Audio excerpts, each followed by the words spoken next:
United Nations data show that the African population is rising from 200 million in 1950 to a projected 4.2 billion in 2100. This is an increase of 2,000%. These projections foresee 40% of the world's population and about half of its children being African by the end of this century. The world has right now more than 60 million people that would want to get to the West. Relocating these people geographically to every white country will not help anybody, and our nations, people, and cultures will never survive it. Some people say that mass immigration into the United States can help reduce world poverty. Is that true? Well, no, it's not. And let me show you why. This gumball represents the 1 million legal immigrants that the United States has taken every year on average since 1990. Now, who in the world deserves our humanitarian compassion? The World Bank has one measure of the desperately poor of the world. They make less than $2 a day. And how many people make less than $2 a day in the world? Well, let's start with Africa. In Africa alone, there are 650 million people who make less than $2 a day. 650 million. And in India, another 890 million people, desperately poor. China adds another 480 million people, making less than $2 a day. And unfortunately, the rest of Asia has a heartbreaking 810 million people who the World Bank says make less than $2 a day.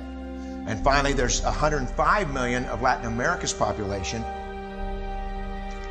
that are desperately poor. All told, the World Bank says there are 3 billion people in the world. 3 billion people who are desperately poor, making less than $2 a day. That's 3,000 gumballs. And every year, we take 1 million and suggest that we've somehow made a humanitarian difference. Of course, we don't pull our immigrants from these desperately poor populations, do we? These people are too poor, too sick, too disconnected to make it here as immigrants. We tend to pull our immigrants out of the better off poor of the world. How many people in the world live in countries that have average incomes lower than that of Mexico? And the World Bank tells us that that number is these 3 billion plus another 2.6 billion people. 5.6 billion people in the world who live in countries with average incomes below that of Mexico.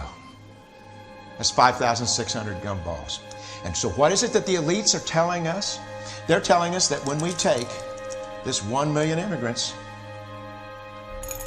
that we somehow or another are tackling world poverty. And we have to do it regardless of the effect on our unemployed, the working poor, the most vulnerable members of our society, regardless of the effect on our natural resources. Even if we went by the most radical proposals in Washington, which are to actually double our immigration to 2 million a year,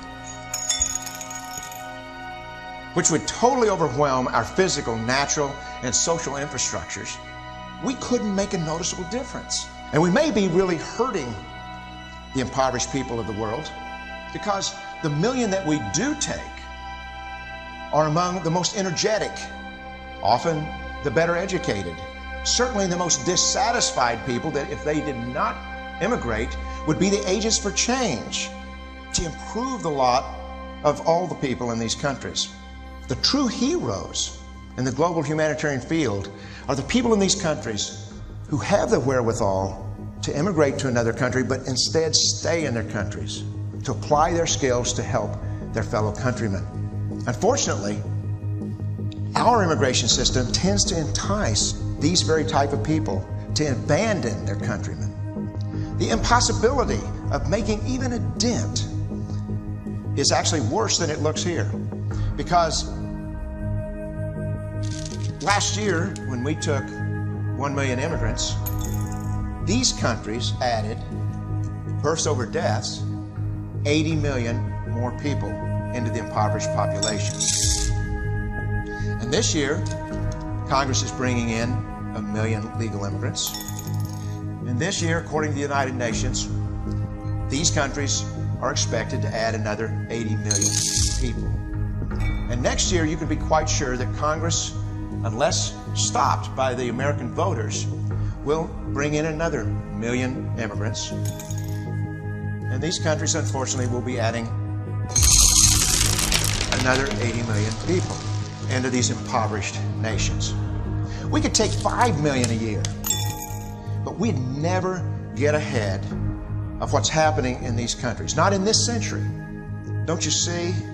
Immigration can never be an effective or significant way to deal with the suffering people of the world. They have to be helped where they live.